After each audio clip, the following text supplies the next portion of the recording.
All right, we're going to tackle a really tough question today.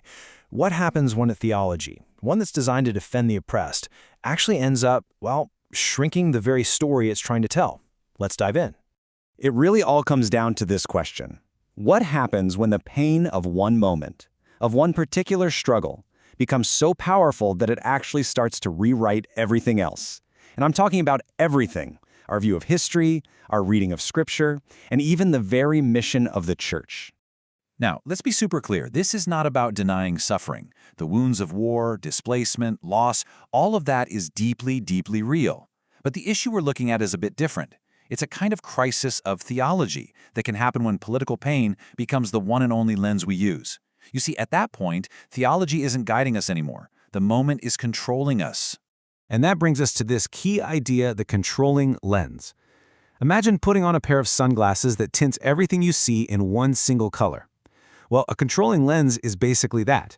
It's a single issue, very often a political crisis, that does the exact same thing to our understanding. It forces us to see all of Scripture and all of history through that one single filter. So what's the first symptom of this theological crisis? It's how history starts to get told. It leads to what you could call a selective memory, a very partial story. And here's kind of how that plays out. So on one hand, we hear a lot, and rightfully so, about Christian suffering under modern Israeli rule. We hear about the occupation, the checkpoints, the displacement. But what about the much, much older history? We're talking centuries of Christian suffering in the very same land, but under Islamic rule.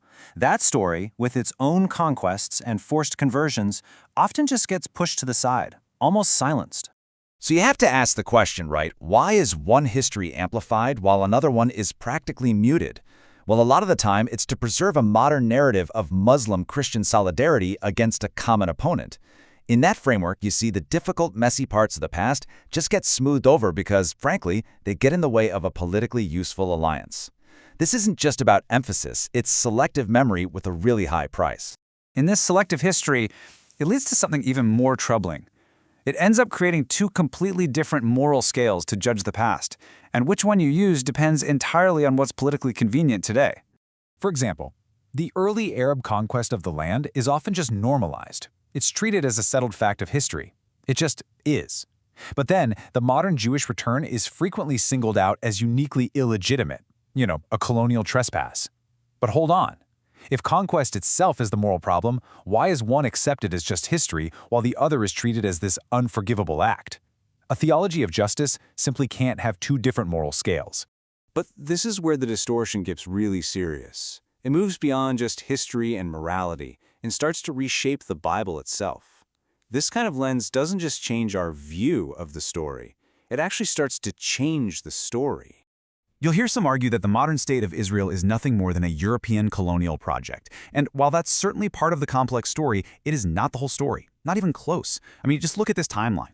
The Jewish connection to this land is ancient, and it's unbroken. From the covenant with Abraham, through exile and return, through centuries upon centuries of prayer, the modern return was always a return to a land of deep ancestral and spiritual memory. And this isn't just about history, this is about theology. The New Testament doesn't just erase God's promises to Israel. When the Apostle Paul says that God's gifts and calling are irrevocable, he means it. The inclusion of all the other nations into God's family doesn't cancel his specific ongoing purposes for Israel. No theology can really claim to honor Scripture while at the same time emptying Israel of its covenantal identity. And this distortion, of course, ultimately reaches Jesus himself. So no, he wasn't Israeli in the modern sense, but he also wasn't Palestinian in the modern sense. He was the Jewish Messiah, born right into the world of the Jewish people. To pull him out of that world and drop him into a modern political fight isn't just wrong, it's historical manipulation. Okay, so how do we fix this? How do we restore the whole story?